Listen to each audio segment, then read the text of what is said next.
Welcome to Hacking the Hustle. This is your host, Benjamin Sklar, and I'm really excited to have Brian Folmer on the podcast today. How you doing, Brian? Doing great. Glad to be here. I'm happy to have you. For those listening, Brian is the CEO and co-founder of FirstLook. And FirstLook is an innovative company that I think is disrupting consumer investing in the venture capital space for early stage consumer products. So really excited to have Brian share his experience and his story and why he's building what he is and what his vision and goal is for the future. So let's kick it off, Brian. Tell us, what is FirstLook and what are you doing right now with it? Yeah, so FirstLook's pretty straightforward. It's a subscription box full of these fun, exciting, emerging consumer brands. I take their products and I send them directly to early stage investors. So they get to experience the brands, learn about them, go through their pitch decks, everything. And then afterwards, I connect the investors with the founders that are looking to learn more about and hopefully invest in. So the best way to explain what we do is we're Shark Tank in a box. Love that. Who do you feel like you're helping more, the founders or the investors? Ooh, that's a good question. I think it's a little bit of both, to be honest. I don't know if it's one more so than the other. The founders, like the traditional one-to-one grind that they have to go through for raising capital. It's very much like a one-to-one situation where they have to talk to each investor. And, founders are against the clock when it comes to raising. You have what they call a runway, which is when you'll essentially run out of money. So anything that helps them expedite the fundraising process is super helpful. And, there's so many investors out there. It's ridiculous. They're just, hate to say it, but like investors are just like popping up like bunnies nowadays. Like I learn of like a new VC every day, new angel groups, which then actually plays into the investor side of why FirstLook's helpful to them in the sense that, there's a lot of startups out there, but the way they think of it is deal flow. It's hard to like be that investor that the founder hits up first when they're thinking about raising.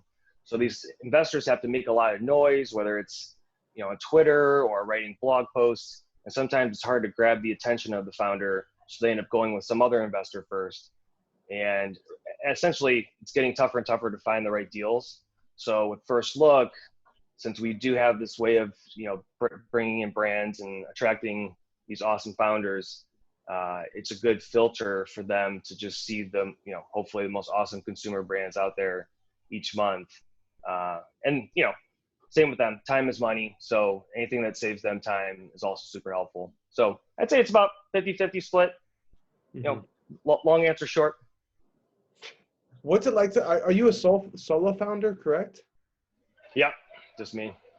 So I have experience of being a solo founder as well, and it was really difficult to not have someone to bounce ideas off of and hold me accountable. So who do you bounce ideas off of, and who holds you accountable on this journey?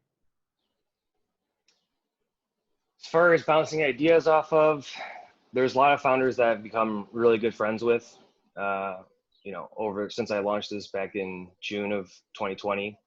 And I grab drinks with them all the time. It's like, a lot of them we're close enough now where I don't have to like schedule a meeting. I can just literally text them or call them and say, hey, do you have like a few minutes? I got a question for you. So that's like super helpful because they give me more insights into, what it looks like to be on the ground floor for a consumer brand that's building from scratch. And then I talk to a lot of investors as well. Same with them. I've become good friends with a lot of great investors who, their insights are amazing. They kind of keep me guided on like what might work, what might not work. As far as, who holds me accountable, a lot of it's myself. I have a few advisors that I work with who are always pushing me to like, keep up with things, not fall behind or how to get ahead. But a lot of it's like the tough part of being a solo founder is just you have to like, you're your own manager in many respects. But at the same time, like, I don't know what else I'd be doing with my life if I wasn't doing this. Like this is, I love what I'm doing at FirstLook. So it's exciting to me to like continue pushing the envelope, exploring, trying to make it work. So I like to think I don't have too much of a motivational problem, but I do have a nice support cast around me. What about it do you love? What keeps you motivated? Oh man, what doesn't keep me motivated? Well, first off, I mean, I get to talk to all these founders every day, and typically, founders, they're quite unique people. They're taking big risks. They're, pushing innovation forward. They're coming up with totally new ways to, either create products, market them. It's just, founders and early stage startups, they're at the bleeding edge of like what's to come for the future. So it's nice to like talk to them and get an idea of what they're, how they're thinking about what the world might look like 1 year down the road, 5 years, 10 years down the road, and how their startup fits into it. So I learn a ton from them. And like, how it is, you have to be like a student for life. Mm-hmm. And these founders, I learned so much from them. And same with the investors, they're obviously thinking about the future as well because they want to, make smart investments. So I learned a ton from them. And that's what keeps me motivated is, just learning a ton. And then obviously the pinnacle is when a brand raises through FirstLook. It's awesome because, the founder can spend less time fundraising and more time building their startup. And it's just like great to be able to make those connections and have the, investor fall in love with the founder and vice versa, and keep building these awesome brands. So it's like great to see when everything unfolds that way. I wish I started with the question at the get-go of how did you get into this business and why did you start FirstLook?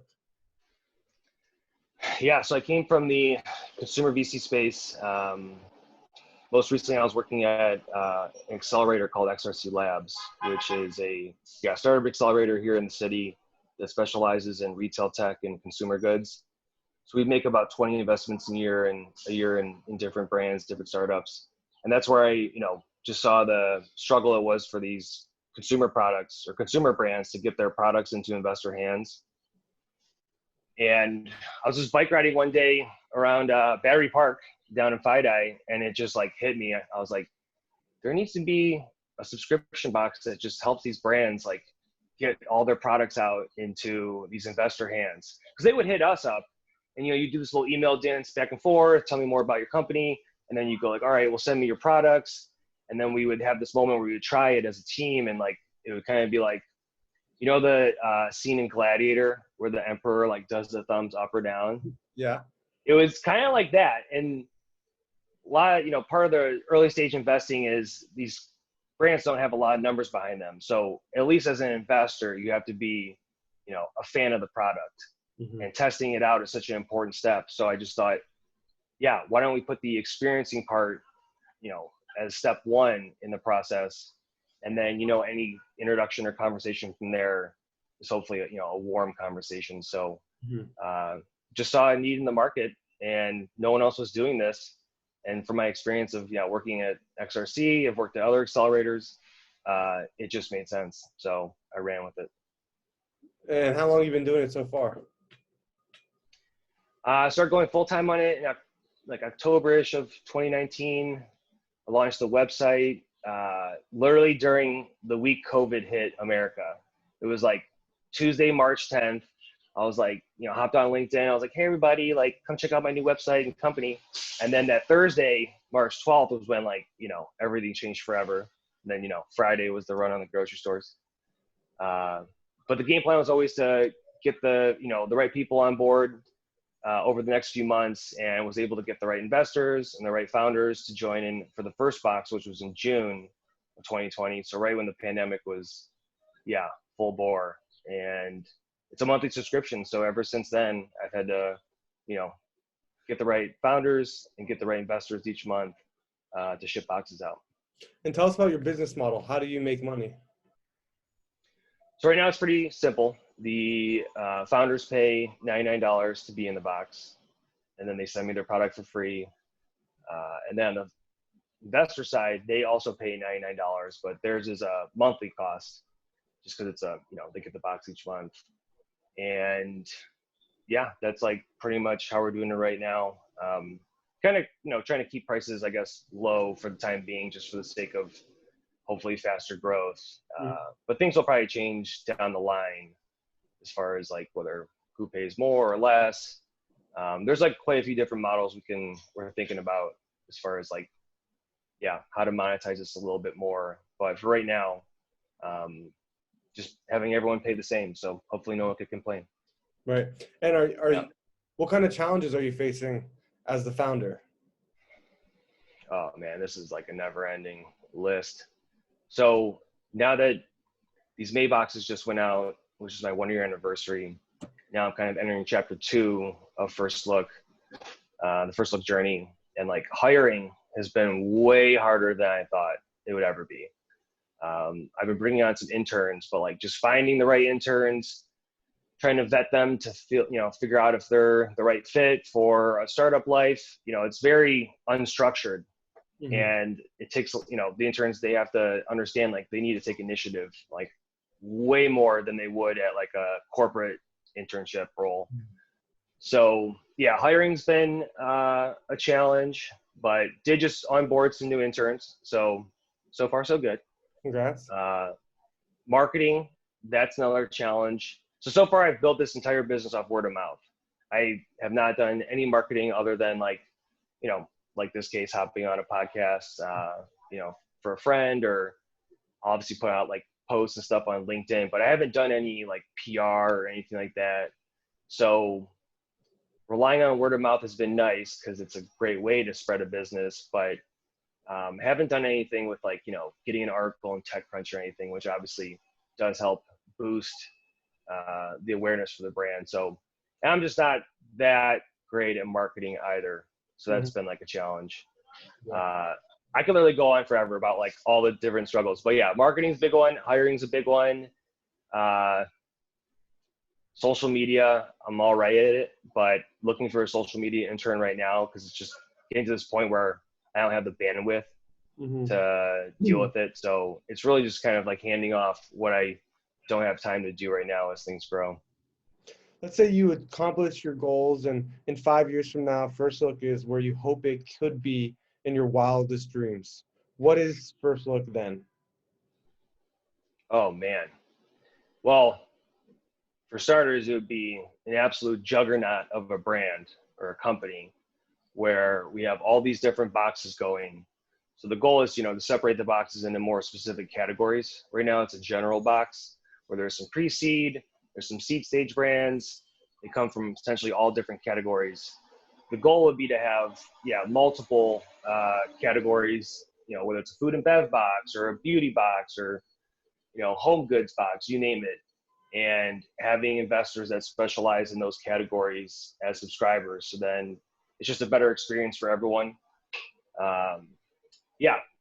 Obviously, that would be the best case scenario is we just have a bunch of boxes going and everyone having a great experience and ultimately having a lot of brands raise. It'd be cool to say like, because of FirstLook, we've helped founders raise millions of dollars, and that'd be an awesome experience because that means we've helped all these founders build and like pursue their dreams. Love that. So what's some advice that you have for founders out there right now, or people who are looking to start their first consumer product? Myself included, I have ideas about products that I'd love to see in the world. How would you recommend that I even go about reaching out to you when I have that product? Or what's some words of wisdom that you have for people who are aspiring to be entrepreneurs? Well, first off, anyone can reach out to me at any time. I'm happy to like be a sounding board and point you in the right direction. As far as getting started for founders, definitely be open to like cold emailing other founders that are either in similar space or, building a product that probably has a lot of overlap, and just asking them like, how did you get started? Usually founders are like very kind with their time because they know they've been in the place you've been in before, just getting started. One of the biggest mistakes I've made so far, and that I wish I had focused on more, is like building a community aspect. So I kind of slacked in the beginning when it came to like putting out newsletters that were worth subscribing to and like building this audience. And I found later on that when you have in classic, like I read articles that said, build an audience, like trust us. And of course I was like, I'll work on that later. Don't worry about it. But yeah, now it's kind of bit me in the butt a little bit, because when you have an audience that you can speak to, like on a moment's notice, whether it's through a newsletter or through your like Twitter or LinkedIn post, whatever it is, like that's when you can start getting these people engaged, whether it's like, check out this new product, or even if you're just doing like crowdsourcing for like, what color should we roll out next? Or what flavor would you like to see? That becomes so helpful. Or in my case, like right now I put out in our newsletter, like, hey, I'm looking for a social media intern. Does anybody know anybody?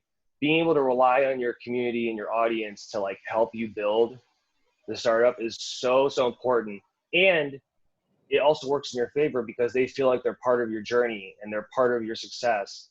And it makes it, fun for them to like tell their friends about what you're doing, because if it's like you winning is also them winning. So I would say, yeah, biggest thing that I wish I did more of is like building an audience earlier, just because you're going to need to rely on them later on. So well said. I have the same regret looking back on my experience with Forage and with Hacking the Hustle, not creating a community or not being community minded, and just yeah. At the end of the day, community is everything. So, oh yeah, for those listening, start your community now before it's too late. It's never too late. It's never too late. Yeah. Obviously, if you think long term, it's just the beginning. Yeah. The other thing I would say, as far as like just good advice or things to think about, is when you start going down this road, you'll get advice and tips and, all these thoughts from all these people you'll meet. And then I remember I was listening to a podcast, and it was the two guys from the Chainsmokers. Mm-hmm. I think it was on like How I Built This. And they mentioned that, after they got into the whole investor world, and they're now investors. And they said that like after about 3 or 4 months of like diving deep into the space, they started seeing that like there was conflicting pieces of advice from people they were talking to. And that's when they realized like, we just need to start making decisions for ourselves. Mm-hmm. And then, yeah, as a founder, you'll hear, oh, you should do this, you should do that. Like, and they'll be like, two smart people give you opposite pieces of advice that clash. And you're like, all right, I don't know what to do. But like, at the end of the day, you have to just believe in like yourself and like go with that gut feeling of like, all right, let's try this and see if it works. Mm-hmm. There's like, there's no one specific way of how to get something done. So you just got to make decisions for yourself. How do you overcome that self-doubt and trust your gut and have the self-confidence to move forward? So I took taking a page out of Jeff Bezos's book. He had a good article I read where he essentially said, if you're trying to make a decision on going with A or B for something, if the time and energy and cost it would take for you to unwind going with like A versus B is not that much of a lift, then don't spend much time thinking about it. Say you pick A and like, 3 weeks in, like this is not working out. If you can easily switch over to B and just start running with that, and there's not much of a switchover cost, mm-hmm. then you're not really hurting yourself. Like, you're hurting yourself if you take too long to make the decision. Mm-hmm. So just go with one. Doesn't work out, jump over to the other. Obviously, like implementing like expensive software, that's a different story because that's a lot of money and time. But if it's something simple and you could jump to the one or the other if it's not working out, like I wouldn't spend too much time on mm-hmm. those kind of decisions, which then it helps you move faster mm-hmm. In the process. What podcast do you listen to now to get insights and learn from other entrepreneurs about how to be a better businessman? Oh, my favorite podcast is the Consumer VC podcast, mm-hmm. led by Mike Gelb. Oh man, he essentially interviews a lot of investors, which they give their thoughts on like what they're looking for, what works, doesn't work. And they're obviously all smart people. Mm-hmm. And then he also interviews founders as well, and gets their thoughts on like, what it was like going from 0 to 1. And he just runs a real tight podcast. Like, he has a little bit of conversation, but for the most part, he lets them do the talking, which is great. And then this is not really an entrepreneurial one, but I listen to Robinhood Snacks daily mm-hmm. every morning, which is like a nice, like they give you 3 stories of like what's going on in the world and the business world. So it's good to like stay on top of like what's happening around you, like outside of your bubble, just because, you can't talk about startups with everyone all the time. You got to be still a well-rounded person for good mm-hmm. conversation. What are So your thoughts of starting your own podcast for First Look as a yeah, marketing? that's in the works. I hate the sound of my voice, so I don't know if I would be the host of the podcast. One thing we're thinking about doing is, so we work with a handful of athletes. They're subscribers to First Look, and we're thinking about either having one of them or someone from their network, another athlete, be the podcast host. Mm. So good example of this, like JJ Redick, he has a podcast. He's killing it. Mm-hmm. And he sounds good. He's got a great voice. And he's super smart, which is like great to listen to him. Mm-hmm. But yeah, I think it would be fun to have maybe an athlete be the lead on the First Look podcast, just to give a different like spin or flair on things. Mm-hmm. And they're trying to, a lot of athletes and celebrities right now are trying to get more into the startup world. You've had so many wins with like Ryan Reynolds, Rihanna, Dr. Dre, George Clooney. So they're trying to get more into the startup world. I think it would be a nice opportunity for them to lead a podcast that focuses on the consumer space, and they can bring in their friends. And as long as I don't have to do too much talking, I'm cool with it. Yeah. What type of products do you think are doing the best in your boxes? When investors open the box, what type of product just catches their eye? That's a hard one to peg down, because it's sometimes every month there's always like a brand where I like guess, all right, this brand's going to probably do the best. Like they're going to get the most intros and hopefully land an investment. But then there's always a dark horse that like surprises me, and I'm like, wow, was not expecting them to like do as well as they did.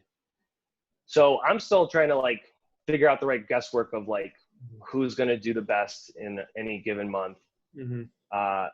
I know obviously brands that have a unique story, I think, are always like a good starting point for at least getting investors interested. Mm-hmm. And usually it's like the story of how they kind of like hacked it in the beginning and did something, either some wild guerrilla marketing thing, or had connections in the right spots, and they're able to get their brands in the right places, and it just worked out in their favor, and they kind of got that initial like bump to get to the next level. Brands that are purely like the product they have isn't relatively anything ultra unique. If you don't have anything ultra unique about your product, then you just become like, their whole premise is like just being a better brander. Mm-hmm. And like branding is tough. Like that is like anyone that does branding well, like I might as well call them like magicians, because it's like, that's tough. So yeah, you have to have something really unique, and like kind of going after either a unique category or a unique way of going after a category. Mm-hmm. Otherwise, if you don't really have any differentiation, it's gonna look bleak. And even like I've had some brands connect to me and like, oh, we have this like cosmetic brand, and like our secret sauce is going to be like getting these celebrities on board, and that's how we're going to like take off. And like at this point in day, it's like, unless like you can get like, LeBron James is on speed dial for you, like almost any athlete or celebrity can, I don't want to say be bought, it's not the right word, but there's enough of them that want to get in the space that it's not like an advantage anymore to have like these like insider channels, because if you have a brand and you want to get into the space, there are athletes and celebrities that want to join you.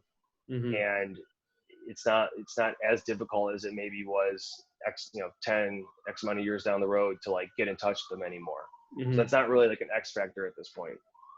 And what's advice that you have for the founders who do get introduced to investors, how they should go about approaching those conversations? Well, for starters, always be like kind and punctual. Oh, sorry, the sirens going on in the background. Classic New York. Yeah, I always say like be kind and punctual. And then when you get on these calls, like just be yourself. Mm-hmm. And like, don't be afraid to be a little quirky. Like about 8 months ago, I got to this point where I'm like, I'm just going to be myself. And like, I write my newsletters now where I have like slang, and I'll swear, and I'll like say ridiculous comments that are just like funny things I'm thinking of. And investors really just want to see you like be different and like be yourself. And you don't want to look like everyone else. Like you think you want to like, oh, I want to like, sound like so-and-so who's successful or whatever. Like, not really. Like, it's the same thing. Like people talk about what's different. They don't talk about what's the same. Like, it's being different is what gets people interested and like leaning in and wanting to learn more. So I would say just be yourself and believe in your vision and tell your story as if, the stars are aligning and this has been your like everything you've done up until this point has perfectly prepared you to be the right person to take your startup, to the castle in the sky. I really enjoyed what you just said there. That was really good. And what about for the investors? What advice do you have for investors who join your subscription in regards to how they should test the products and reach out to the founders and then go about investing for a newbie? Yeah, I mean, especially, for the investors that are maybe a little bit more earlier in their career, the name of the game is building a network and having people share deal flow with you. So the best way to do that is just be helpful.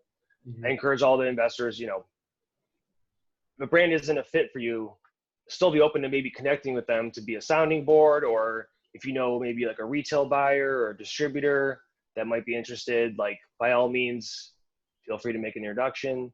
And then for like, some of the investors, they're a little bit more focused or specific on where they invest. And so not every category is going to be their sweet spot. So I recently just started encouraging them to like, if you have a product that's outside of your normal category, outside of your wheelhouse, like take it to your next meeting with an investor who does like that category and share it with them. You'll look like the man or look like the woman, and they'll love you even more because like, you're sharing is caring. Like we all know how that works. So yeah, there's a really good, interesting book called Give and Take, and I'll sum it up for you so you don't have to read it, but essentially makes the argument like, just be a giver and the world will take care of you in the end. So I encourage all the investors to like be givers when they can, for their own sake and for FirstLook's sake. When founders have a better experience through FirstLook, it helps us attract better founders and more founders, which then they end up being the winners of it because the investors get to see those better brands, and it kind of just becomes like a self-fulfilling loop. Amazing. If someone's listening to this and wants to subscribe as either an investor or a founder, how should they reach out to you and get involved? I mean, anyone's welcome to like shoot me an email. I'm just brian@firstlook.vc. Otherwise, if you hop on our site, I try to make it as easy as possible to sign up. Top right corner is a sign up, and click on whether you're an investor or if you're a founder, and the little form is super easy. And I'll get your information and we'll be in touch, and hope I can help you out. Awesome, Brian. Well, I'm really happy that we were able to record this. I'm excited for you. I think you're going to crush it, and I'm excited to see where FirstLook goes. Appreciate it. Yeah, this is the first of its kind ever box, so we'll see what happens. But so far, it's trending well, so can't complain too much. I appreciate you having me on the show. This is great. Awesome, Brian. I'll let you know when it goes live. Awesome. All right. See ya. See you, Benji. Ciao. Ciao.